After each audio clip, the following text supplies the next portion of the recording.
jël numéro bi jox ko keneen loolu fraude la loolu encouragé wuñu fii la ñu ko fekk et tant que les registres seront des registres papier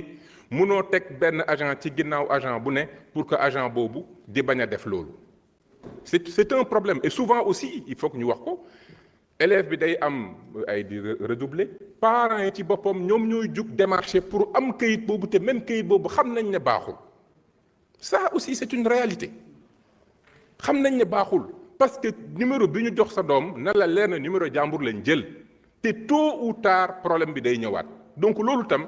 régler problème bi tam mi ngi jóge ci mi ngi bokk ci sensibilisation ak éducation may féliciter le DG on a fait une semaine boo xam ne bu intense ci lancement semaine d'état civil pour sensibiliser population yi parce que yenn problèmes yi ce n'est pas uniquement technique c'est aussi des problèmes de comportement et d'état d'esprit am na yoo xam ne boo ko defee sa doom yow yaa koy sonal maintenant ma ñëw ci question bi nga xam ne mon jeune frère Tahirou Sarr daf koy yëkkati à chaque fois danaan balaa ngaa digitaliser il faut ngeen auditer lu neex a dégg la ci nopp balaa ngaa digitaliser da nga war a auditer mais kan moo ne ko ñun duñu auditer bu ñuy digitaliser yaakaar nañ ne ñun dinañu jël des moyens wut un registre national dématérialisé wut ay équipe jël benn pièce d'état civil numériser ko digitaliser ko te vérifier wuñ ne pièce bi original la xanaa nag loolu yan wul maanaam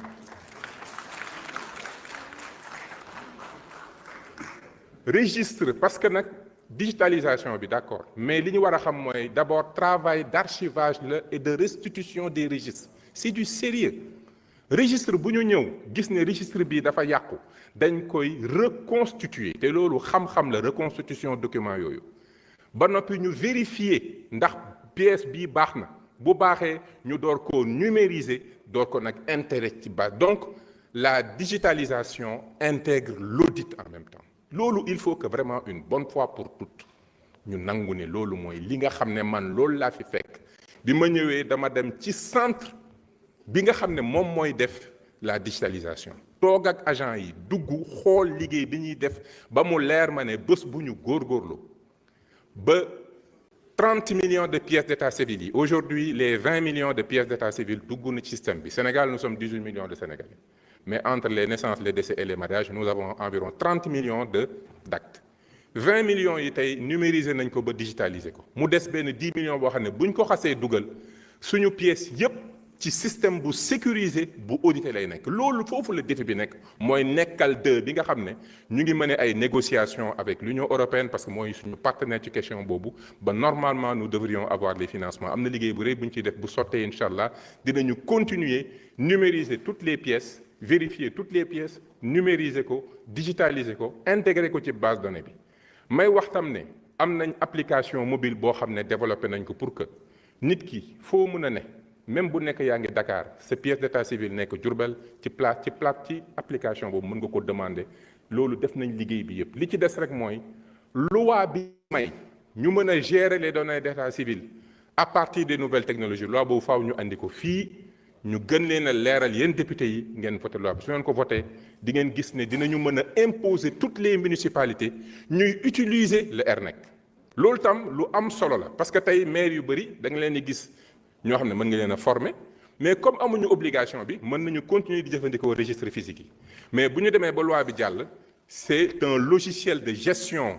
qui sera un logiciel de gestion municipal qu'on impose une application pour les usagers même cliniques yi ak centre de santé yi dès naissance bu am mën nañu déclarer fait bi depuis foofu loolu dina permettre problème yi ñu waxoon sànq ne des fois fi nga juddoo ak fi nga dëkk avec la signature électronique yooyu yëpp mën nañ ko ci régler waale may wax ne le député Tahirou su bëggee mën naa ko organiser une visite mu jël temps am comme c'est une question qui l'intéresse beaucoup et li may wax ni dama ko vraiment lu positif la comme ça mu dem gis dispositif bi et là s'il a d'autres critiques nous sommes prêts à l'écouter parce que ñun moom liggéey bi rek moo ñu amal solo au final. wax nañ la question des pôles territoires la question de l'acte 4 de la décentralisation.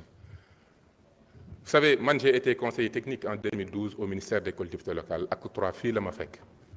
liñ ci dëxëñoon man mii maa préparé woon première note acte 3 de la décentralisation première note technique bi ñun ñoo ko préparé bañ ne dañuy def acte 3 première phase deuxième phase laa ne deuxième phase lu mës a am boobu élection locale yee juboon élection li muy coûter décentralisation kenn xamut nu mu toll ndax chaque fois bu élection amee découpage yi ngeen di jàmbat yépp ci lañ koy xewe kenn ku nekk di découper selon li ko intéressé et au final ñan ñooy am jafe-jafe c'est les populations acte 4 bi ñu andi dañu jël 15 points techniques de réforme 15 points techniques ñu waxtaane ko ba élu yëpp nangu ne 15 points yi 15 points yu am solo la waxtaane nañu 8 yi 7 yi ci des dinañ ko waxtaanee ci diggante décembre ak janvier bi bu ñu ko tënkee on va sortir le premier draft ci acte 4 la décentralisation mu nekk nag acte boo xam ne acte li muy andi mooy comment amener une gestion beaucoup plus technique des collectivités locales. Comment amener une municipalité à ce que mu am une viabilité intrinsèque, am une capacité d'offre de services avec même des services très précis. Lan la population bii dem ci mairie lan la fa war a fekk ci offre de service. Da ngay ñëw ci mairie ñu ne la bureau maire baa ngi nii salle de réunion baa ngi nii ma ne leen population yi fu ñuy toog bu ñu ñëwee gisuma ko. Les nouveaux boss, tous les vendredis sur TV5 Monde Plus. Qu'est-ce que vous offrez comme service? La décentralisation. Une municipalité, c'est pas pour que Pathé nekk maire wala Ndiogu nekk président. Non, une municipalité, c'est pour offrir du service. Nit ki soxla ay pièces d'identité, soxla permis, même demande de passeport. Nit mën na ñëw ci municipalité, ñu jël sa demande, envoyer ko service centraux, ñu traiter ko, envoyer ko. Donc, l'offre de service, amener l'État au cœur des territoires à travers une logique d'une décentralisation qui vise l'offre de service. Loolu mooy l'idée xolu réforme acte 4 mooy créer des municipalités qui donnent du service. Loolu lañ ci jublu. Tey bëri na question yu ñuy soulever. Ñu bëri wax nañ fi la question des inondations. Mais inondation yi tey municipalité boo xam ne amoo un bureau technique avec un ingénieur génie civil capable de faire certains travaux lu bëri war nga ko mënoon régler mais compétence boobu amul da ngay dem ci municipalité boo xam ne naan la sama projet stade bi man maire bi maay obligé di suivre les travaux parce que awma personnel technique bi nga xam ne moom laa war a am pour lépp luy urbanisme aménagement travaux génie civil et pourtant loolu la sénégalais yi soxla ku leen defar seen trottoir yi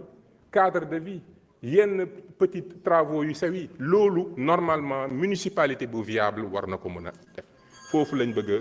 yóbbu suñu décentralisation. Vous avez 15 minutes de plus. Très bien may continuer ci point boobu parce que dafa am solo l'acte 4 de la décentralisation dafa war a amener ce qu'on appelle viabilité